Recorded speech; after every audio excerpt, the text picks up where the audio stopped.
মানুষ বলতেই ভুল ত্রুটি থাকবে, দোষ ত্রুটি থাকবে। মানুষ বলতেই ভুল। মানুষ যে সবসময় ভালো কাজ করবে এমন কিন্তু না। মানুষ যে সবসময় ভালোর দিকে ভালো চিন্তা ভাবনা করবে এমন কিন্তু না। ভুল হতেই পারে।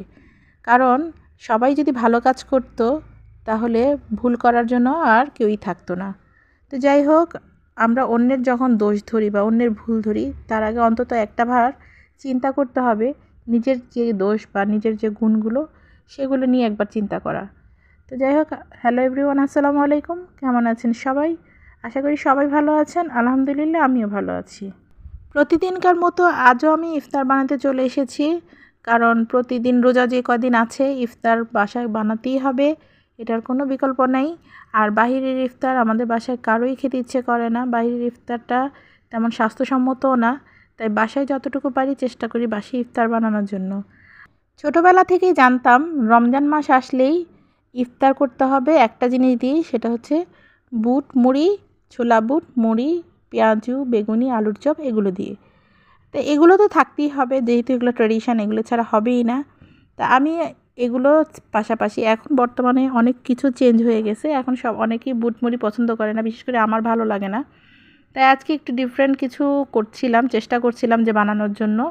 তো আজকে অনেক দিন হয়ে গেছে আমরা বাসায়, মানে এখন আর সেরকমভাবে চাইনিজে যাওয়া হয় না, বা রমজান মাসে চাইনিজের সেই ইয়েটা থাকে না, খাওয়ার মতন সেই অবস্থাটা থাকে না। কারণ প্রত্যেকটা রেস্টুরেন্টে এখন ইফতারের একটা আমেজ চলে, ইফতারের একটা বাজার তৈরি হয়ে গেছে, যার কারণে মানে চাইনিজ খাবারটার থেকে সবাই একটু দূরেই আছে।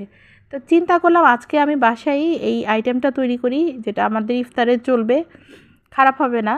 তো এই জন্য আমি চলে আসছি আজকে চাইনিজের একটু আইটেম রান্না করার জন্য, যেমন ফ্রাইড রাইস আর একটু ভেজিটেবল রান্না করব। আর এই যে দেখতে পাচ্ছেন আমি এখানে ভেজিটেবল রান্না করার জন্য, মানে আমি এখানে ভ্যারাইটিস রকমের ভেজিটেবল নিয়েছি। ভেজিটেবল রান্না করার জন্য আমি এখানে একটু চিকেন নিয়েছি, কারণ ভেজিটেবলে যদি চিকেন না দেওয়া হয় তাহলে ভালো লাগবে না। আর এই ভেজিটেবলটা হচ্ছে চাইনিজ ভেজিটেবল। তো চিকেনটার মধ্যে আমি ছোট ছোট, যে চিকেন যেহেতু খুব নরম একটা জিনিস, চিকেনের মধ্যে আমি ছোট ছোট করে কেটে নিয়েছি। চিকেনটা হতেও বেশি সময় লাগে না।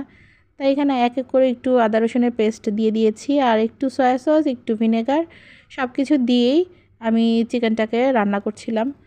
আর এই চিকেনটা এত দ্রুত হয়ে যায়, মানে এখানে যেহেতু সিরকা দেওয়া হয়, এটা দিলে আরও বেশি ফাস্টলি মানে রান্নাটা কমপ্লিট হয়। তো যাই হোক, এই চিকেনটা রান্না প্রায় আমার হয়ে গিয়েছিল। তো আমি আগেই এই ভেজিটেবলগুলো একটু ভাপিয়ে নিয়েছিলাম একটু গরম পানিতে।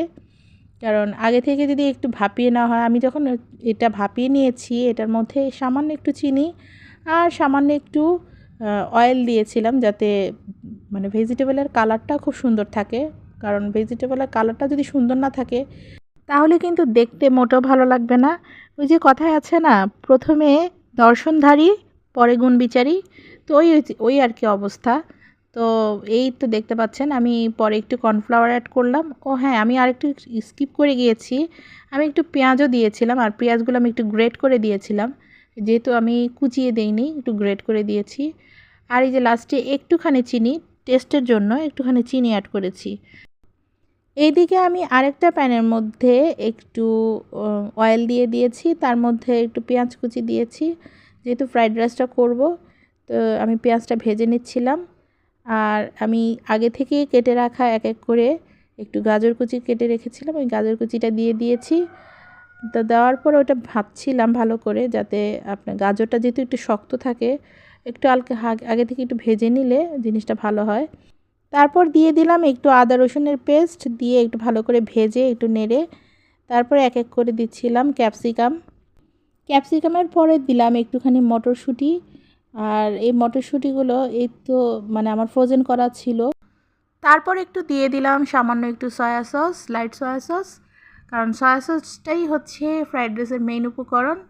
তারপর একটু টেস্টিং সল্ট অ্যাড করলাম, আর একটু কাঁচামরিচ ওটার মধ্যে অ্যাড করে দিয়েছি, আর একটু টমেটো কুচি ওটার মধ্যে অ্যাড করেছি। তো আগে থেকেই আমি একটু বাসমতি রাইসগুলো আমি একটু গরম পানিতে ভাপিয়ে রেখেছিলাম, ভাপিয়ে ওইটা পানি ঝরিয়ে রেখেছিলাম, যাতে ওইটা একদম শুকনো শুকনো হয়, মানে ঝরঝরে থাকে। তারপর আমি এই রাইসগুলোকে আমি সেই সবজিগুলোর সাথে অ্যাড করে দিলাম, অ্যাড করে দিয়ে ওটা ভালোভাবে নাড়াচাড়া করছিলাম। এর মধ্যে আমি দিয়েছি আগে থেকে ভেজে রাখা চিকেনগুলো আর আগে থেকে ভেজে রাখা ডিমগুলো অ্যাড করে দিয়েছি। তো যাই হোক, এভাবেই আস্তে আস্তে আমার ফ্রাইড রাইস রেডি, এই তো কমপ্লিট। তো কেমন লাগলো আজকে রান্নাবান্না সবাই কমেন্ট করে জানাবেন, আর সবাই ভালো থাকবেন। আল্লাহ হাফিজ।